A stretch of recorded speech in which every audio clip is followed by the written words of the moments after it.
চেকের মামলার শাস্তি কি? আপনার কাছ থেকে কেউ টাকা পায়, আপনি টাকা দিচ্ছেন না, আপনি তার বিনিময়ে একটা চেক দিলেন, চেকটা সে ভাঙাইতে গেল, গিয়ে দেখলো যে অ্যাকাউন্টে টাকা নেই, তখন আপনার নামে চেকের মামলা হয়েছে।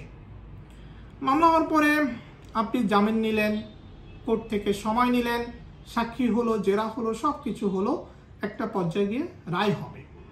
এই রায়তে গিয়ে যদি প্রমাণিত হয় যে আপনার নামে যে চেকের মামলাটা করা হয়েছে এটা সঠিক, এটা যদি সাক্ষ্যর মাধ্যমে প্রমাণিত হয়, তাহলে হচ্ছে আপনার 1 বছর জেল হতে পারে, অথবা চেকে যদি 10 লাখ টাকা থাকে তাহলে 20 লক্ষ টাকা জরিমানা হতে পারে, মানে হচ্ছে চেকে উল্লেখিত অর্থের দ্বিগুণ, অথবা উভয় দণ্ড হতে পারে।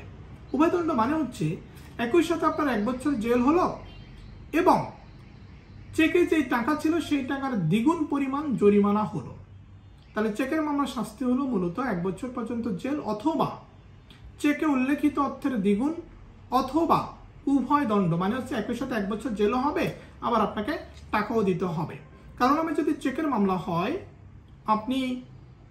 আপনার বিরুদ্ধে যদি প্রমাণিত হয় যে আপনি এটা করেছেন, তাহলে হচ্ছে আপনার এই শাস্তি হবে। আর যদি প্রমাণিত হয় যে আপনি এটা করেন নাই, এই চেকটা আপনার না, বা হচ্ছে সে আপনার কাছে টাকা পাবে না, তাহলে আপনি খালাস পেয়ে যাবেন।